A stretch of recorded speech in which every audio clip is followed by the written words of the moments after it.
शर्मा जी, हमारे जिला कांग्रेस कमेटी के अध्यक्ष, बैरवा साहब, साउथ साइडी जी, अली अहमद साहब, बार के सभी सदस्यगण,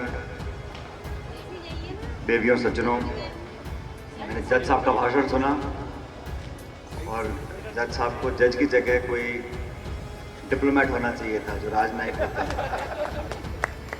1.5 मिनट का भाषण और बिल्कुल टू द पॉइंट, जैसा उन्होंने कहा कि लिफ्ट का उद्घाटन करना है, उसके लाभ बता के उन्होंने आप सबको धन्यवाद प्रेषित किया, इसके लिए उसका बहुत धन्यवाद। हकीकत ये है कि जितने भी हमारे काले कोट धारक साथी बैठे हैं, कई बार मेरे पर आप लोगों ने ये दबाव डाला कि यहाँ पर हमको लिफ्ट चाहिए, तो मुझे मालूम पड़ा कि जो विधायक कोष से पैसा मैंने दिया उसका सदुपयोग किया आपने। उससे पहले का लिफ्ट 10 लाख रुपए में लग जाएगी, मैंने 10 लाख रुपए दे दिए। पता पड़ा कि वकील साहिबान का वजन ज़्यादा है, लिफ्ट बड़ी लगानी पड़ेगी, तो उसके लिए 20 लाख रुपए चाहिए, मैंने 10 लाख रुपए और दे दिए। और पता पड़ा कि आपका इस लिफ्ट का सैंक्शन का पैसा वैसे भी जयपुर से आ गया था और वो 20 लाख रुपए आपको मिल गए थे। लेकिन ये देखो, आप सबका प्यार है, आपको विभाग का 20 लाख रुपए नहीं चाहिए था, आपको मेरा 20 लाख रुपए चाहिए था। आप विभाग के पैसे से लिफ्ट बनाते तो आज हम और आप मुलाकात नहीं कर पाते, आप मुझे कार्यक्रम में नहीं बुलाते, आप तो जज साहब से फीता कटवा देते तो मामला खत्म हो जाता। तो सब संयोग की बात है, वो पैसा वापस करना पड़ रहा है आपको विभाग को, अलग बात है 20 लाख रुपए, लेकिन मेरे पैसों से मेरे क्या, आप जनता का पैसा है, विधायक मत से ये अच्छा शुभ काम यहाँ पर हुआ, उसके लिए मैं आपको बहुत बहुत बधाई देना चाहता हूँ। और मुझे अच्छा लगा शर्मा जी ने कहा कि जो निवर्तमान अध्यक्ष है उनका भी बुलाकर स्वागत सम्मान करते हैं, ये अच्छी परंपरा है। ये बार एसोसिएशन के साथ साथ मैं समझता हूँ औरों को भी करना चाहिए, जो भी अभिनेता, नेता, खिलाड़ी सब जो हैं, क्योंकि जो आज वर्तमान है वो निश्चित रूप से निवर्तमान बनेगा, ये जीवन की सच्चाई है। जज साहब, आज आप जज हैं, कल रिटायर भी होंगे। जज साहब, अयूब साहब, मैं आपसे निवेदन कर रहा हूँ, मैंने कहा आज जो वर्तमान है वो निवर्तमान 100% बनेगा। आज आप जज हैं, कल रिटायर होंगे, आज मैं राजनीति में हूँ, कल पारी खत्म होगी, तो सब लोगों को पता होना चाहिए कि सब चीज़ की एक समय सीमा होती है। विषय ये है कि उस समय सीमा के अंदर हम लोग क्या और कितना कर पाते हैं, क्या अपने व्यवहार से, अपने काम से। मुझे कितनी खुशी हुई सुनकर जो जज साहब ने मुझे बताया कि पेंडेंसी नहीं है हमारे ज़िले में, केसेस के पेंडेंसी नहीं है। शाम को 7-8 बजे तक यहाँ कोर्ट लगता है और मामलों को निपटाया जाता है। इस संकल्प से, इस मानसिकता से अगर हम लोग काम करें, और न्यायपालिका में करोड़ों केसों की पेंडेंसी है देश भर में, एक सबसे बड़ा बोझ जो हमारे देश में आज मैं समझता हूँ वो हमारे lower court, high court, supreme court सब मिला के करोड़ों के तादाद में हमारे यहाँ पेंडेंसी है। उसमें मुझे बताया किसी ने कि 3/4 जो केसेस हैं वो सरकार से रिलेटेड है। तो आपने जो यहाँ जिले में एक अच्छी शुरुआत की है पिछले 12-11 महीनों में, उसके लिए मैं आपको साधुवाद देता हूँ, आपको धन्यवाद करता हूँ कि आपने लगातार इस केसेस को निपटाने में जो कार्रवाई करी है वो सच में सराहनीय योग्य है। और ये अकेले कुछ नहीं कर पाएंगे जब तक वकीलों का साथ नहीं मिलता। तो आपने देखा होगा कि सिर्फ 1.5 मिनट के भाषण में आपके बार को उन्होंने बहुत उसकी प्रशंसा करी, अनुशासित बार कह के बताया, मैं सुन रहा था।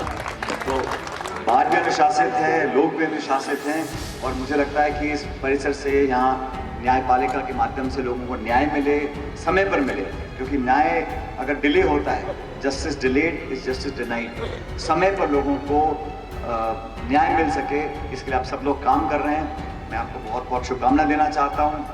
हमारे अध्यक्ष शर्मा जी ने भाषण दिया, उनका भाषण सुना मैंने, और ना तो उन्होंने कोर्ट की बात करी, ना कचहरी की, ना लिफ्ट की, उन्होंने बाकी सारी बातें कर दी जो करनी वाली थी। मेरी भी कर दी, हवाई अड्डे की भी कर दी, रेलवे की भी कर दी, सब कुछ कर दिया, लेकिन उन्होंने शेर भी सुना दिए, लेकिन उन्होंने कोर्ट, कचहरी, लिफ्ट, वकालत की कोई चर्चा नहीं करी। लेकिन ये भी पुराने मंजे हुए खिलाड़ी हैं, और मैं इनके जो उनका टर्म, आपका 1 साल का था, 2 साल का, 1 साल का, तो कितना कार्यकाल यार, इस पे भी लिमिट लगनी चाहिए, नहीं कितनी बार अमेरिका का राष्ट्रपति सिर्फ 2 बार चुनाव लड़ सकते हैं, जीत सकते हैं, और हर एक की टर्म होती है। लेकिन ये अच्छा है कि देखो नेताओं को पाबंदी नहीं है, आप मेरे 6 बार बनो, 8 बार बनो, 10 बार बनो, तो 12 अध्यक्ष में कोई लिमिट नहीं है। लेकिन क्योंकि ओपन चुनाव में कोई भी लड़ सकता है, लेकिन जो ज़्यादा व्यवहार कुशल होगा, सबको साथ लेकर चलेगा, थोड़ी बहुत शेरो शायरी करेगा, लोगों से नेटवर्क बना के रखेगा, वो लगातार चुनाव जीतते रहते हैं। तो मुझे अच्छा लगा कि आप सबके अंदर एक अपनापन है। पुराने वकील बैठे हैं बहुत सारे, देख रहा था मैं, नकवी साहब, टोकरा साहब, सक्सेना जी, जिनका संपर्क मेरे से रहता है। मैं आप बाकी जो वकील हैं उनसे भी आग्रह करूँगा, समय निकाल कर अपना काला कोट लेकर कभी आप मिलने आओ मुझसे, तो हम बैठ कर चाय पिए। क्योंकि मैं बता रहा था जज साहब को, मैंने कहा ज़माना ऐसा आ गया आजकल कि घर का डॉक्टर कैसा भी चलेगा, लेकिन वकील अच्छा होना चाहिए। और जो हालात चल रहे हैं देश में, देख रहा था, लगातार कोई नेताओं के ऊपर विरोधियों पे कोई केस कर रहा है, कोई छापे डाल रहा है, कोई इनकम टैक्स का, कोई ईडी का, कोई सीबीआई का, और ये 90% जो हैं केसेस ये उन पर हैं जो वर्तमान की सत्ताधारी ताकतों की विचारधारा के विरोध में है। तो ये आंकड़े हैं, मैं नहीं कह रहा हूँ, 90% जो एक्सरसाइज होती है ये एजेंसीज की विरोधियों के। इसलिए घर में फैमिली डॉक्टर कैसा भी हो, लेकिन वकील बहुत अच्छा होना चाहिए। इसलिए आप सबसे मेरा आग्रह है कि आप अपने अपने सुझाव देते रहो। और आज जो इस कार्यक्रम को हमने किया उसके लिए मैं आपका बहुत आभार व्यक्त करना चाहता हूँ। और मुझे भी आपने आमंत्रित किया, जहाँ तक मन से बातें बोली गई कि शहर के लिए, ज़िले के लिए हमें क्या करना है, बिल्कुल सच है। हमारा ज़िला, हमारा क्षेत्र पिछड़ा हुआ है, इसमें मुझे कहने में कोई संकोच नहीं है। गाँव में भी, शहरों में भी बहुत अपार संभावनाएं हैं विकास की, प्रगति की। और जयपुर से पास होने का जो लाभ हमें मिलना चाहिए वो हम ढंग से अभी तक उठा नहीं पाए पिछले 5-7 दशकों में। जो बाकी शहर हैं जयपुर के पास, उनमें ज़्यादा विकास हो सका। पिछले 4-5 सालों में हमने कोशिश करी, कुछ कोरोना का काल आ गया, बाकी दिक्कतें हैं, लेकिन फिर भी मैं कुछ विकास कार्यों का आज निरीक्षण कर आया हूँ। अच्छे यहाँ पर बड़े इंस्टीट्यूशंस, बड़ी बिल्डिंग निर्माण के काम होंगे।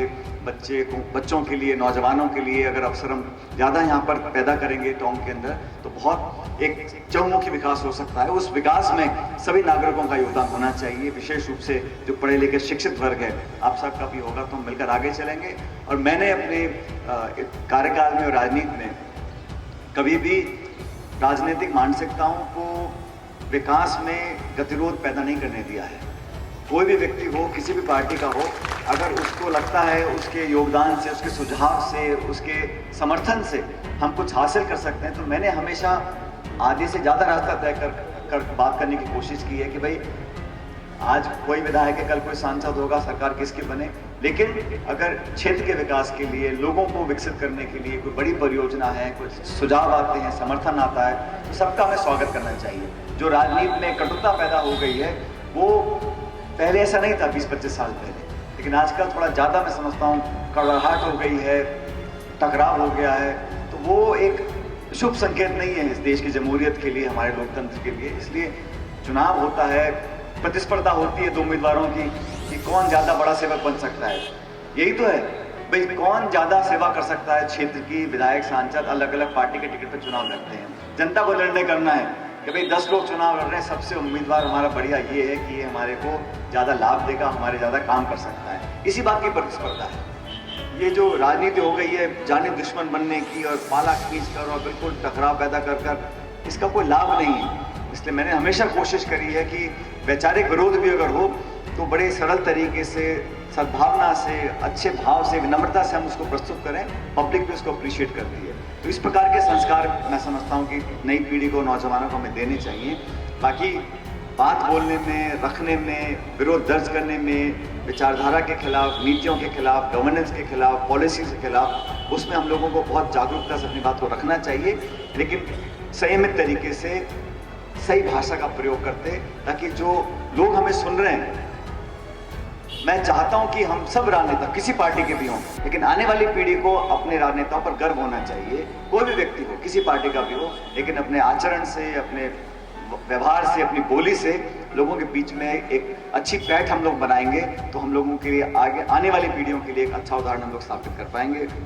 मैं एक बार फिर आप सबका धन्यवाद करता हूं और उम्मीद करता हूं कि इस लिफ्ट का आप लोग पूरा सदुपयोग करेंगे। हर बार जब बटन दबेगा आप लोग हमारा याद करना है कि हम लोगों की वजह से बटन दब रहा है, आप उसका उपयोग करें और आप सब भविष्य में आप लोग खुशहाल रहें, आबाद रहें। आपका बहुत बहुत धन्यवाद। जय हिंद। सच दिखाते हैं और सच को देखने के लिए हमारे चैनल को लाइक करें, सब्सक्राइब करें और बेल आइकन दबाना बिल्कुल ना भूलें।